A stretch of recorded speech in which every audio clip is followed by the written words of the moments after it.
sejauh ini dari pengalaman lu, respon masyarakat ke apa yang lu lakukan ini gimana sih? Oke, umumnya kan kalau kita nih, karena kita base-nya profesional, ya biasanya ada permintaan atau kita Mhm, ajukan, mhm, kemudian ada yang mau bersedia diedukasi mhm. oleh kita. Kita sih kayak gitu bro, karena kalau inform konsennya nggak ada juga kita sulit ya, Itu dia, sulit betul. juga gitu. Karena kan rangkaiannya ada yang maunya konfidensial gitu ya, ada yang nggak mau. Karena ada juga sekolah-sekolah yang punya pola pikir gini, kita nggak butuh bro edukasi-edukasi kayak gitu. Mhm, Sekolah ini baik-baik aja. Karena mereka takut kalau ada edukasi seperti itu, citra mereka justru menurun.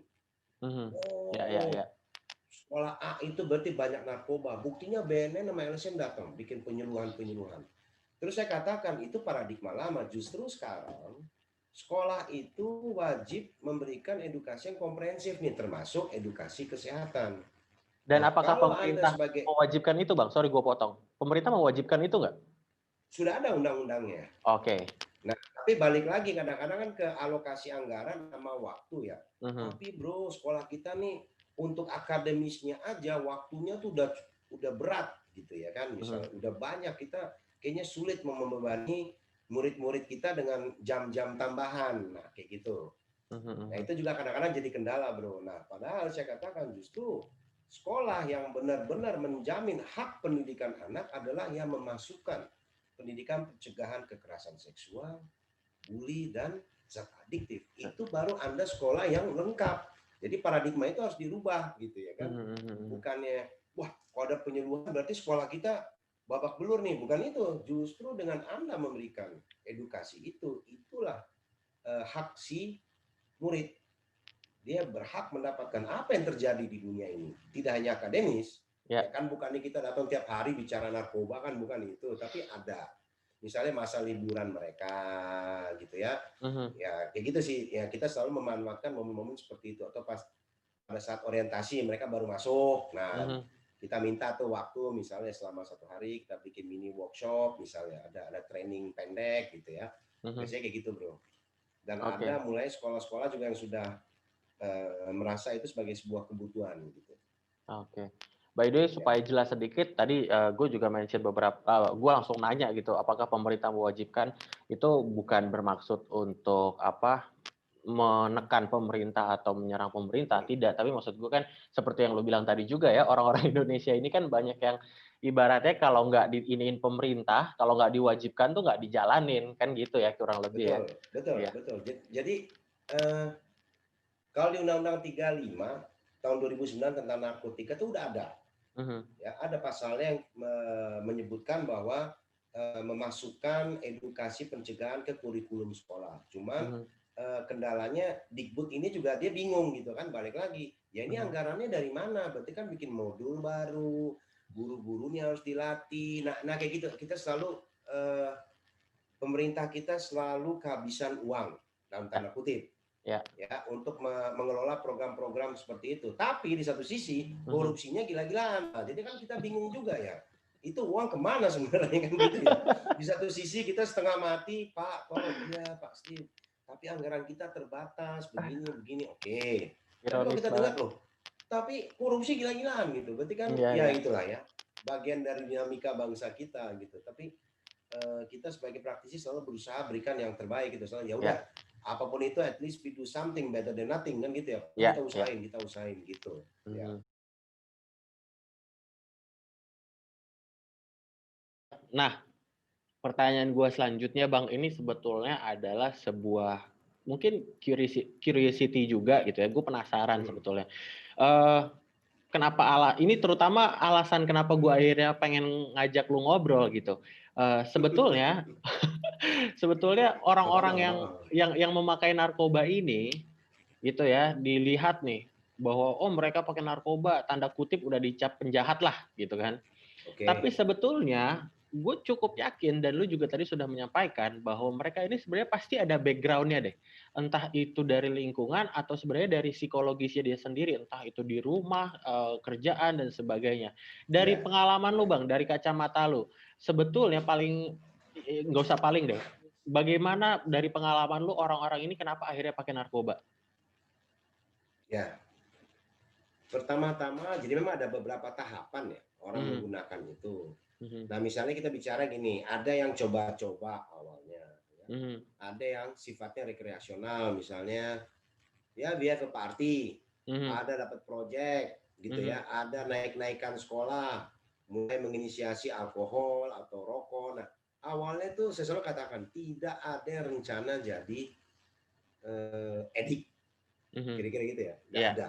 Semua berawal dari just having fun, or they want to relieve something lah. Gue sedih, bla bla bla. Nah, kemudian ketemu temen yang memang sudah menggunakan. Nah, Ernest, kalau lagi galau, ditinggal pacar, nih enak nih, minum. Ya misalnya gitu ya, misalnya ya. Nih, minum atau nih, just smoke some pot sedikit nih, kita ketawa-tawa nih, enak nih. Nah, itu kan asal-usulnya. Nah, makanya kita selalu sarankan pelatihan life skill itu bagaimana sih mengelola, ya, bagaimana mengelola kebutuhan emosional kita nih, psikologis kita. Kadang-kadang kan kalau buat khususnya remaja ya, umumnya kan mereka low feels low bener, high feels high bener gitu ya, karena memang masih dalam pertumbuhan gitu ya, secara biologis, psikologis emang belum matang. Nah, jadi memang kita perlu pelatihan itu. Nah, untuk orang yang udah dewasa yang baru menginisiasi, tadi yang Bro katakan, kadang-kadang beban kerja. Saya kebetulan juga punya program recovery coaching ya buat orang-orang yang masih menggunakan tapi nggak bisa rehab. Umumnya orang-orang itu karena ya bro gimana kalau gue masuk rehab, who provides for my family kan gitu ya. I will lose my job and then so on. Nah, umumnya memang dari pressure kerja. Nah, jadi wellness mereka itu mereka tidak pernah kelola gitu ya. Mereka nggak ngerti how. Taunya cari duit gitu ya, cari duit atau tuntutan dari profesinya. Gitu ya. Nah, balik lagi asertifnya mereka tidak punya. Bagaimana punya perilaku tegas gitu ya. Bukan kita nolak kerja, tapi sebenarnya kita bisa manage kerja itu gitu ya. Oke, ya I might lose 50 million because I don't do this gitu ya kan, but kesehatan saya lebih penting. Kan gitu ya. Nah, itu ada kan, itu yang biasanya kita latihkan tuh orang-orang yang baru pulih. Ya, yang lagi menjalani recovery itu kita latihkan juga ke mereka. Karena beban kerja itu juga akan menekan psikologis gitu ya, sehingga stres berlebih gitu ya. Nah, yang kita hindari itu kan jangan sampai jadi depresi kan gitu ya. Kemudian ada yang bunuh diri, loncat dari gedung dan lain-lain gitu ya karena beban kerja. Nah, itu jadi memang wellness ini juga penting gitu. Bagaimana sih kesehatan jiwa ini, bagaimana sih kita bisa mengelola kehidupan kita secara sehat, itu kan juga penting ya. Di tengah apalagi sekarang pandemi ya, karena pandemi ini kan menciptakan banyak limitasi ya, terbatas nih. Kita nggak usah bicara ini pecat ya dari kerja ya, tapi limitation itu kan banyak.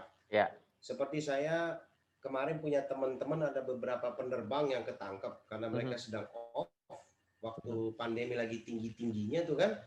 Akhirnya mereka nggak tahu mau ngapain gitu ya, iseng-iseng beli zat-zat terlarang gitu, nah akhirnya ketangkep. Nah kan kayak gitu ya. Nah karena memang mereka nggak tahu gitu, ini mesti ngapain, bagaimana sih ngelola stres ini. Itu yang pertama. Karena biasanya boleh berinteraksi dari main tenis, yang enteng-enteng aja. Mungkin Ernest biasa main sepeda gitu ya. Ini Car Free Day kadang buka, kadang enggak. Itu kan kesel tuh. Kesel yang kayak gitu-gitu ya kan. Nah, itu kan menciptakan emosi-emosi yang nggak perlu sebenarnya. Kan gitu ya. Tapi saya selalu katakan sama orang-orang, pandemi ini hal yang baru. Jadi memang pasti ada yang jadi korban, tanda kutip ya. Nggak ada yang punya rumusnya. Betul. Nggak ada. Misalnya ada, misalnya kita bilang gini ya, misalnya HIV rame lagi. Nah, wajib kita marahin pemerintah. Gimana sih? Ini kan udah pernah terjadi.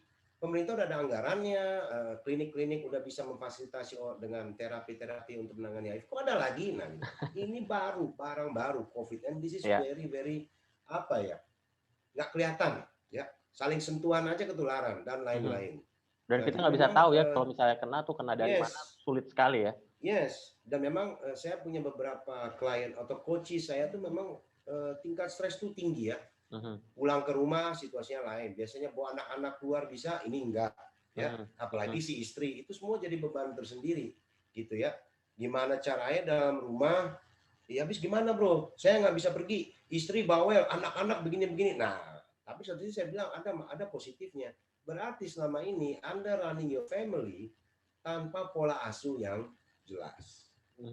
Kan gitu. Jadi begitu ketemu keluarga tiap hari jadi overwhelmed, kayak kewalahan. Ya. Gitu ya. Padahal sebenarnya itu bisa dilatihkan gitu dari awal. Gitu ya. Ada pola asuh seperti apa. Jadi saat ada masa pandemi seperti sekarang pun seharusnya dampaknya tidak terlalu apa ya? Tidak terlalu jadi beban gitu, Bro. Nah, kayak gitu. Nah, tapi di balik pandemi ini banyak manusia jadi kreatif justru sekarang. Ya. Banyak yang jadi kreatif. Ya. Gitu ya kan. Nah, kaitannya sama penggunaan zat, nggak ada perubahan. Ya, rehab-rehab tetap ada yang akses. Gitu ya, karena banyak people being laid off kan gitu, banyak yang nggak kerja. Nah, ini juga jadi kendala, Bro. Kalau saya punya teman-teman yang kebetulan kerja paralegal gitu ya, yang bantu-bantu pengguna yang ditangkap gitu ya, itu angkanya cukup tinggi, Bro. Jakarta, Bogor tuh tangkapan ada terus. Waduh. Gitu ya, jadi nggak usah lihat data, kita kenyataan lapangan aja, penggunaan tuh tinggi. Ya, pandemi itu nggak merubah apa-apa gitu. Ya, itulah addiction, itulah adiksi gitu ya. Berarti adil nggak kalau misalnya kita katakan bahwa orang yang akhirnya memakai narkoba ini, terlepas dari pandemi atau enggak ya, adil nggak kalau misalnya kita katakan bahwa ada juga yang akhirnya cuma menggunakan itu sebagai excuse gitu? Iya, bisa. Sebagai bahan dia mengisi sesuatu yang dia nggak dapat. Ya, ada kan yang bilang pelarian. Wah, pelarian. Ada yang sampai bilang bejat. Emang males aja gitu ya kan, tapi nggak sesimpel itu, Bro ya. Ada situasi-situasi yang menginisiasi seseorang mulai melakukan sesuatu. Kan gini, si pengguna itu tahu kok barang itu terlarang. Belinya aja udah bahaya gitu ya. Apalagi misalnya punya contoh banyak teman-teman yang mulai terpapar adiksi atau sudah terpapar adiksi ya, kecanduan lah bahasa gampangnya. Nah, tapi dia masih saja mencoba meyakini dirinya, enggak, saya nggak bakal jadi kayak si A. Saya cuma mau pakai 1 minggu aja, misalnya kayak gitu ya. Nah, namun addiction ini kan progresif sifatnya. Anda dapat satu kelegaan dan tanda kutip, ya rasanya enak banget di situasi itu. Ya, apakah kita nggak nyandu? Kan gitu ya, nyandu. Kita makan Padang aja, saya yakin Ernest misalnya demen makan rendang. Anda mau kemana aja di muka bumi ini, begitu ketemu masakan Padang, pasti rendang yang Anda cari. Ya, kan gitu ya? Iya. Ya, karena otak kita emang dia merespon kenikmatan. Ya, sama kayak seks, yang bikin kita senang, yang bikin kita otak kita tuh ngerekamnya itu. Makanya addiction itu juga ada overeating, ada sex addiction, internet addiction ya. Judi ya, nggak cuman zat-zat terlarang itu gitu ya. Kemarin kan WHO juga mengeluarkan ya satu statement loh, bahwa orang yang selfie tiap hari 5-4 kali itu sudah ada juga ya, itu termasuk gejala gangguan psikologis kan gitu ya. Iya, gue pernah baca. Kamu tuh udah agak lama sih. Iya, tapi kan kita pas bacanya juga, saya pertama kali iya juga ya. Ya, orang dikit-dikit foto gitu ya, canduan gitu ya. Ya karena it feels good for him, untuk person itu. Ya mungkin dilihat dengan fotonya ada di media sosial itu ya, pamer barang atau apa gitu, dia ada kepuasan tersendiri. Nah, itu dia yang tadi saya katakan. Adiksi itu memang berangkat dari reward system pola pikir kita nih ya. Yang mengelola ya, nikmat apa sih, itu yang distimulan. Jadi misalnya pas Ernest lagi sedih diputusin pacar gitu ya, misalkan minum, misalnya menggunakan ganja gitu ya, it feels good. Nah, itu terekam banget. Oke. Jadi tiap saat saya down, walaupun bukan ditinggal pacar, cuma masalah di kerjaan ada yang nggak sesuai, bos marah-marah mulu atau bonusnya dipotong, Anda akan ingat sama kejadian itu. Enak nyimeng nih. Saya nyari Bro Steve lah. Dia pasti lagi nyimeng. Nyimeng. Nah, itu yang jadi masalah kadang-kadang, ya kan? Kita nyandu dari situ. Masuk akal? Iya, gue bisa nangkep poin lu sih. Anyway, Bang, ini gue mau nanya sedikit aja sih tentang ganja nih. Karena lu juga mention tentang nyimeng. Ini lu praktisi nih ya. Lu udah punya pengalaman dari situ. Tentang ganja ini banyak sekali pro kontra tentang penggunaan atau pemakaian ganja ini. ada yang bilang untuk obat lah, ada yang bilang untuk tenang juga, tapi di satu sisi juga ya kita sama-sama tahu bahwa pemerintah totally melarang ganja. Kalau nggak salah itu udah termasuk narkotika kelas 1 ya. Kalau bener ya, ganja itu kan. Yes, betul. Ya. Betul. Nah, Betul, betul, betul, betul. ini sekali lagi pemerintah atau praktisi bukan praktisi apa orang-orang yang melakukan tindakan-tindakan preventif sekali lagi banyak sekali gue lihat hanya kepada jangan pakai ini berbahaya, jangan pakai ganja berbahaya. Tapi kemudian kurang dijelaskan dan akhirnya ini digunakan oleh orang-orang yang pro terhadap ganja bahwa ganja ini bisa menyembuhkan loh. Ganja ini sebenarnya bisa untuk sesuatu yang positif. Nggak ada orang tuh mati karena ganja. Nggak ada orang kemudian mabok terus nyetir kecelakaan karena ganja tuh nggak ada. Nggak kayak alkohol. Alkohol aja dibolehin gitu ya. Tapi di satu sisi gue juga tahu bahwa ganja ini untuk jangka panjangnya ke depan itu bisa menyerang ada tubuh kita juga. Nanti yang mungkin bisa dijelaskan juga. Tapi intinya adalah dari kacamata lu sebagai praktisi, menurut lu pantaskah ganja itu diperlakukan seperti sekarang ini? Oke. Nah, ini pertanyaannya keren juga nih, ya kan?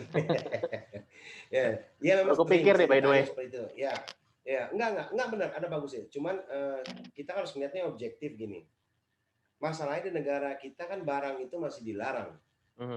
Nah, itu ya. Jadi kita sulit juga. Misalnya saya punya teman-teman juga yang memperjuangkan melegalkan ganja gitu ya. Sering minta pendapat, minta ayo kita gabung bareng gitu ya.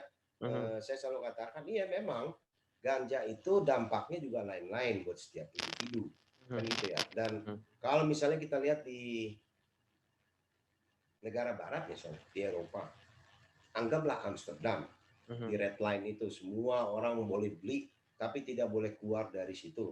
Apakah di Indonesia bisa diberlakukan seperti itu?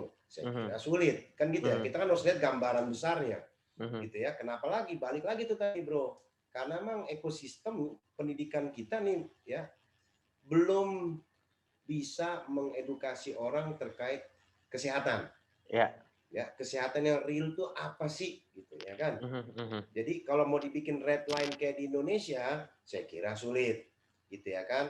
Kalau kita mau bebasin itu ganja, berarti dari Sabang sampai Merauke itu pengguna itu akan nambah. Nah, masalahnya kalau orang sudah menggunakan ganja itu, saya tidak bilang semua, beberapa mereka akan progresif tuh ya, karena ganja kan juga jadi adiksi. Progresif di mana akhirnya dia terus saja dinamika penggunaan itu mencari zat-zat yang lain. Nah itu juga yang jadi masalah gitu ya. Sering ganja, udah kurang nikmat nih gitu ya kan. Akhirnya nyoba cross to different substances. Nah ini juga yang perlu kita jaga gitu ya. Dan sering juga orang yang menggunakan ganja, iya tapi kan nggak nyandu saya Steve. Oke nggak nyandu. Tapi menggunakannya berapa tahun nih? Ya dari SMP. Kalau dari SMP make, berarti udah 20 tahun lebih make. Ya nyandu namanya kan gitu ya. Kan gitu ya, kira-kira begitu ya. Iya. Gitu. Jadi saya tidak pernah katakan salah atau benar, enggak. Saya selalu melihatnya dari segi kesehatan dan mau rokok mau ganja ada dampaknya sama kesehatan paru-paru gitu ya kan. Dan paling krusial adalah bisa mengganggu keselamatan kita. Saat kita menggunakan ganja kita tahu ya, itu kan menurunkan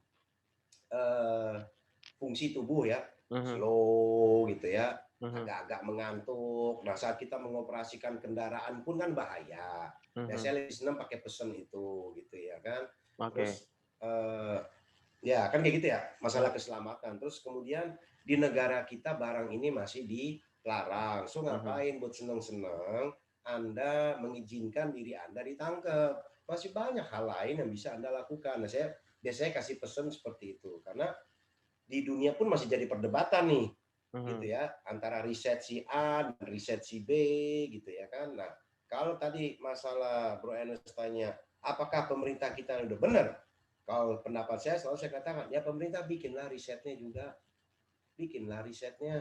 gitu ya, coba cari tahu gitu ya kan. Kalau memang itu bisa jadi obat kan tinggal kita ciptakan regulasinya gitu ya. Tapi untuk recreational use di Indonesia belum boleh misalnya, ya nggak apa-apa. Tapi paling nggak buat yang butuh untuk pengobatan medis silahkan gitu kan. Ada juga orang yang punya gangguan misalnya psikiatri gitu ya, Mhm. atau penyakit siapa itu pernah lihat apa ya, kayak bentuknya seperti penyakit ayan, cuma saya nggak jelas, nggak paham tuh nama penyakitnya apa. Itu dikasih obat yang ada kadar kanabisnya itu dia tenang, ya kan, sangat Oke. membantu buat si penderitanya. Nah kan ada berarti fungsinya tuh ganja kan. Nah, Iya. gimana caranya pemerintah meriset itu. Nah, tapi kalau lihat juga di negara barat, misalnya di Amerika ada beberapa negara bagian yang melegalkan penggunaan ganja. Ya. Justru sekarang ya eh, penggunaan zat-zat yang terlarang malah jadi tinggi. Karena apa? Orang-orang itu udah bosan dengan high-nya. Ganja udah dipakai udah bebas di mana-mana. Oh, udah High-nya basi gitu ya. nggak udah basi. Akhirnya mereka balik lagi to those illicit drugs. Nah ini juga yang harus kita lihat secara jernih gitu ya kan. Hmm. Itu yang jadi kendala. Sementara di negara maju yang infrastruktur hukumnya dan penanganan adiksinya cukup hebat gitu ya, itu aja jadi beban banget gimana negara kita gitu ya. Jadi saya tidak bilang pemerintah salah atau benar nggak, tapi itu bisa kok sebenarnya dikelola, bikin dulu lah risetnya.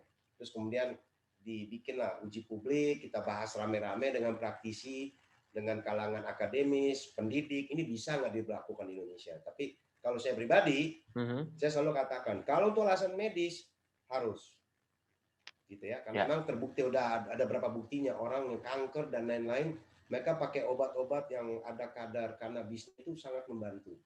Mhm. Gitu sih, Bro. Ya.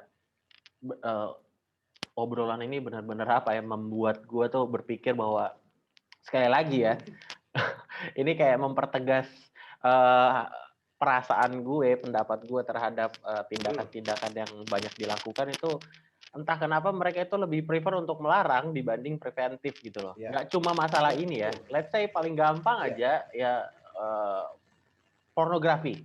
Pornografi ya, itu betul. apa namanya, dilarang, apa istilahnya itu, situs sehat atau internet sehat kalau nggak salah ya. Ya, Kemudian ya, ya. Syariah kemudian mau dibikin lagi ntar. nah Situs syariah katanya ntar lagi. Internet kemudian syariah. kemudian situs porno yang ditutup itu dalam setahun, misalnya situs porno yang ditutup itu mencapai ribuan atau apa, seolah-olah itu prestasi, padahal kenyataannya di Twitter aja banyak video porno. Iya, Kadang-kadang betul, lucu menurut betul. gue yang kayak gitu-gitu ya. Ya, betul, betul. Kita bicara pornografi itu Mhm. juga satu kendalanya gini.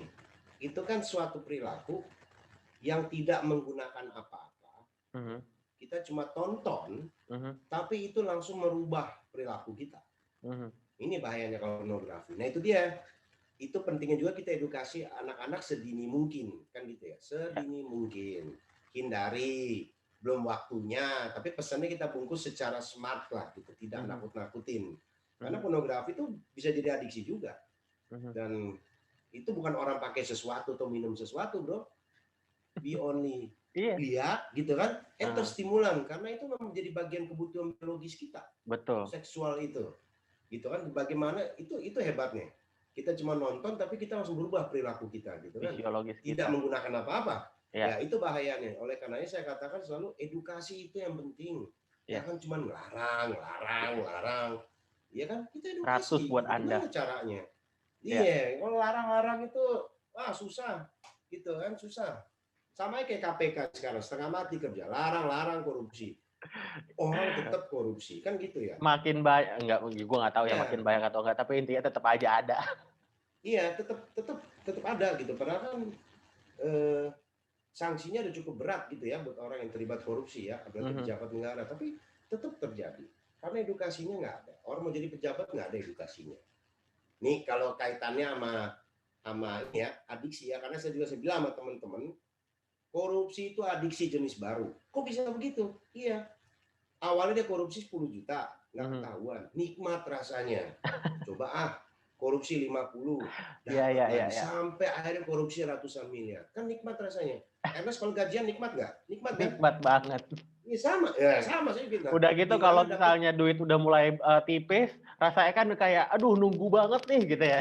Iya, Ya, iya, gue iya. ngerti Terus maksud lo. iya, iya. Terus tiba-tiba ada uang gratis tinggal diambil. Kan gitu ya? Iya. Itu adiksi juga. Terus aja nikmat tuh. Terus aja. Terus aja. Itu juga masalah. Korupsi. Itu dia Mhm. udah mengakar juga tuh di psikologis rakyat Indonesia tuh. Ya. Gimana caranya kita mengambil yang bukan hak kita tanpa ketahuan. Ada garis Iya kan bawahnya gitu itu kan? ya, tanpa ketahuan. Iya, yang penting nggak ketahuan kan gitu kan? Iya, Gitu. iya. Itu bagian dari gangguan pola pikir juga. Kita menganggap ini kesempatan yang bisa saya ambil. Orang mau menderita kayak mau apa kayak bodoh amat. Yang penting gue happy. Nah itu sama kayak addiction. Kita ngerokok kayak kiri kanan kita yang non smoker pasif ya kan bodoh amat kan gitu ya. Ya, Kita ya. pakai narkoba ya kan bodoh amat kan gitu ya. Sama.